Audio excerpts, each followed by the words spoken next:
The Lord said to Moses and Aaron in the land of Egypt, "This month shall be for you the beginning of months. It shall be the first month of the year for you. Tell all the congregation of Israel that on the 10th day of this month, every man shall take a lamb according to their fathers' houses, a lamb for a household. And if the household is too small for a lamb, then he and his nearest neighbor shall take according to the number of persons. According to what each can eat you shall make your count for the lamb. Your lamb shall be without blemish, a male a year old. You may take it from the sheep or from the goats, and you shall keep it until the 14th day of this month, when the whole assembly of the congregation of Israel shall kill their lambs at twilight. Then they shall take some of the blood, and put it on the 2 doorposts, in the lintel of the houses in which they eat it. They shall eat the flesh that night, roasted on the fire. With unleavened bread and bitter herbs they shall eat it. Do not eat any of it raw or boiled in water, but roasted, its head with its legs and its inner parts. And you shall let none of it remain until the morning. Anything that remains until the morning you shall burn. In this manner you shall eat it, with your belt fastened, your sandals on your feet, and your staff in your hand. And you shall eat it in haste. It is the Lord's Passover. For I will pass through the land of Egypt that night, and I will strike all the firstborn in the land of Egypt, both man and beast. And on all the gods of Egypt I will execute judgments. I am the Lord.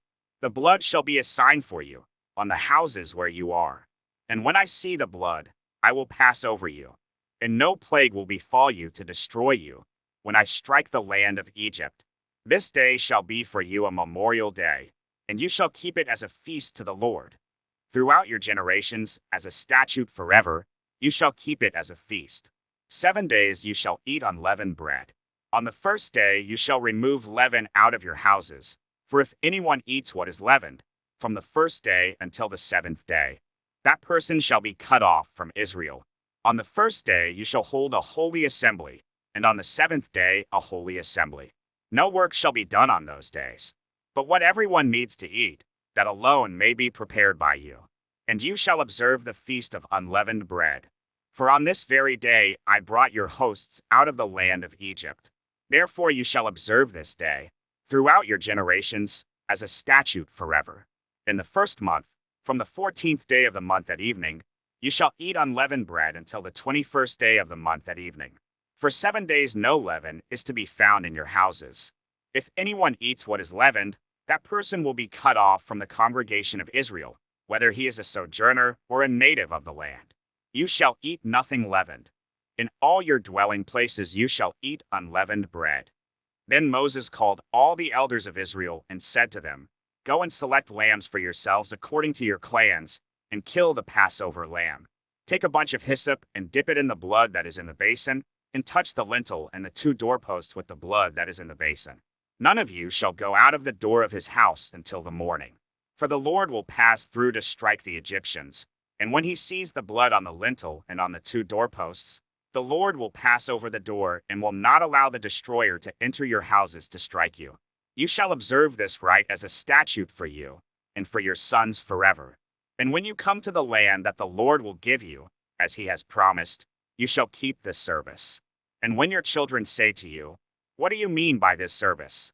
You shall say, It is the sacrifice of the Lord's Passover, for he passed over the houses of the people of Israel in Egypt, when he struck the Egyptians but spared our houses. And the people bowed their heads and worshipped. Then the people of Israel went and did so. As the Lord had commanded Moses and Aaron, so they did.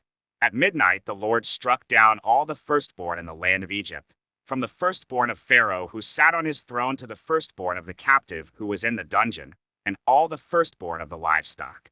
And Pharaoh rose up in the night, he and all his servants and all the Egyptians. And there was a great cry in Egypt, for there was not a house where someone was not dead. Then he summoned Moses and Aaron by night and said, Up, go out from among my people, both you and the people of Israel, and go, serve the Lord, as you have said. Take your flocks and your herds, as you have said, and be gone, and bless me also. The Egyptians were urgent with the people to send them out of the land in haste, for they said, We shall all be dead. So the people took their dough before it was leavened, their kneading bowls being bound up in their cloaks on their shoulders. The people of Israel had also done as Moses told them, for they had asked the Egyptians for silver and gold jewelry and for clothing. And the Lord had given the people favor in the sight of the Egyptians, so that they let them have what they asked. Thus they plundered the Egyptians.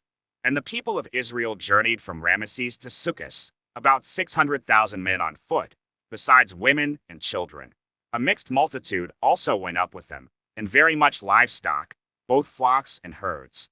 And they baked unleavened cakes of the dough that they had brought out of Egypt, for it was not leavened, because they were thrust out of Egypt and could not wait, nor had they prepared any provisions for themselves.